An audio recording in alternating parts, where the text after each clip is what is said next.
नमस्कार दोस्तों, मैं हूं राहुल ऋषिदेव और आप देख रहे हैं बीकानेरी सितारा। और आज हमारे साथ मौजूद हैं एडवोकेट शिवलाल जी। तो आज हम शिवलाल जी के साथ आरटीआई के बारे में बात करेंगे। तो बहुत बहुत स्वागत है आपका शिवलाल जी। आरटीआई एक महत्वपूर्ण मुद्दा है, यानी आरटीआई की जरूरत सबको पड़ती रहती है। तो सर, आरटीआई क्या है? आरटीआई राइट टू इन्फॉर्मेशन यानी सूचना पाने का अधिकार। ये सन 2005 का एक्ट है, RTI right to information act 2005। हमें आरटीआई की तो जरूरत बहुत पहले से थी। ये आरटीआई लगभग 100 प्लस देशों में तो आरटीआई एक्ट लागू था पहले ही, और अभी भी चल रहा है और लागू कहीं भी जहाँ नहीं है वहाँ हो रहे हैं। और ये जनता को जागरूक करने के लिए और सरकार के जितने भी काम हैं उनको पारदर्शी करने के लिए है। यानी कोई ठेका देती है सरकार उसके काम के लिए, या कोई प्रोजेक्ट चल रहा है सरकार का उसको सामने लाने के लिए जनता को बताने के लिए कि सरकार क्या कर रही है, सरकार किस प्रोजेक्ट पे काम कर रही है और कैसे काम कर रही है, बताने के लिए आरटीआई एक्ट लागू हुआ था। और इसकी ज़रूरत है, मतलब ऐसे बड़ी कुछ सरकार अपना काम देती है किसी को ठेके पे और लेबर को उसका पैसा नहीं मिलता और वो बोलते हैं सरकार से पैसे आए नहीं, तो ऐसी जानकारी लेने के लिए आरटीआई की जरूरत पड़ी। तो ये सरकारी और गैर सरकारी संस्था दोनों से सूचना प्राप्त करने का अधिकार देता है क्या? नहीं, ये सिर्फ ये सरकारी सूचना पाने के लिए होती है।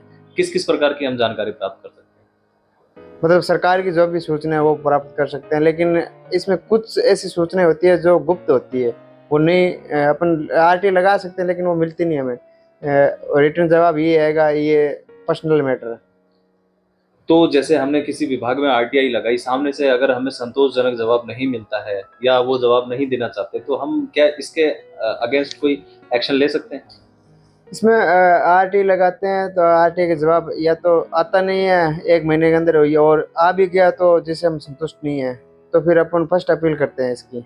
और वो फर्स्ट अपील जिस अधिकारी पे अपन आरटीआई लगाई है, जिस अधिकारी के पास, उससे मतलब वरिष्ठ अधिकारी के पास अपन फर्स्ट अपील लगाएंगे और उससे भी संतुष्ट नहीं होता तो सेकंड अपील लगाएंगे, उससे भी वरिष्ठ अधिकारी के पास। और अगर फर्स्ट मतलब आरटीआई का जवाब और फर्स्ट और सेकंड अपील में कुछ नहीं होता, मतलब सही निर्णय नहीं मिलता अपन को जो चाहते हैं वो, तो फिर अपन कोर्ट के पास जाएंगे, यानी आरटीआई अधिकारी नियम, और कोर्ट में केस चलता है, फिर उसको दंड मिलता है। जो आरटीआई का जवाब नहीं दिया उसको शायद तक 25,000 का दंड लगाया जाता है। आरटीआई हमारे देश में कब से लागू हुआ?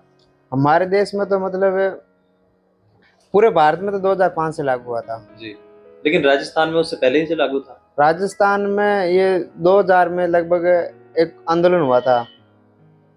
लेबर के पैसे ठेकेदार ने खा लिए थे, मतलब कोई लेबर से काम करवाया और काम हो गया, बजट ले लिया और लेबर को बोला पैसे आए नहीं, सरकार ने रोक।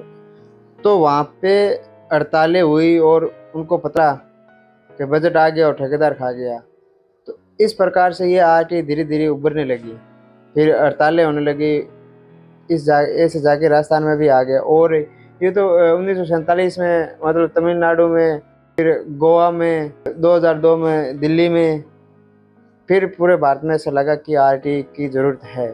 जनता को गवर्नमेंट के रूल या गवर्नमेंट के नियम या गवर्नमेंट क्या कर रही है ऐसे कार्यों को पारदर्शी करना या जनता के सामने लाना जो आरटीआई कर सकती है, तो इसको लागू किया गया। तो इसमें हम कितनी पुरानी सूचना प्राप्त कर सकते हैं?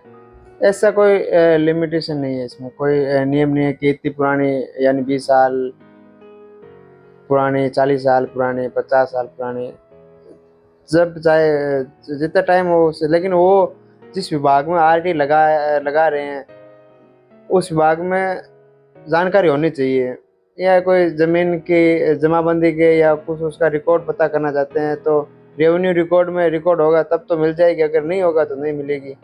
रेवेन्यू रिकॉर्ड होना जरूरी है। लगा सकते हैं, कोई टाइम नहीं है, कितने भी टाइम तक लगा सकते हैं। तो ये आरटीआई फाइल करने का प्रोसेस क्या है? आरटीआई ऐसे ऑनलाइन भी होती है, ऑफलाइन भी होती है। ऑफलाइन तो आरटीआई का परफॉर्म आता है, उसमें फॉर्म भरा, और अगर वो बीपीएल है तो उसकी कोई फीस नहीं लगती। आधार राशन कार्ड होता है और राशन कार्ड के नंबर और राशन कार्ड की प्रतिलिपि लगती है।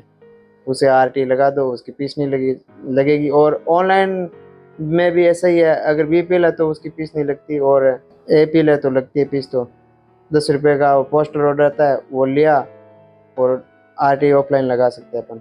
आरटी का फॉर्म भरा और उसमें जो अपन को मांगना है, जो भी मतलब जिस भी क्षेत्र की अपन को सूचना चाहिए वो उसमें अपन ने एडिंग और डाल के, और जो जो सूचना लेनी है भाई, किसी भवन का निर्माण की लेनी है तो फिर उसमें लिख दो ये भवन कब बना था और किस कंपनी ने या किस एजेंसी ने इसको बनाया था, इसमें कितना बजट आया था और कितना लगा था। और भी अपन कोई सूचना मांग सकते हैं। उसका 30 दिन का टाइम होता है।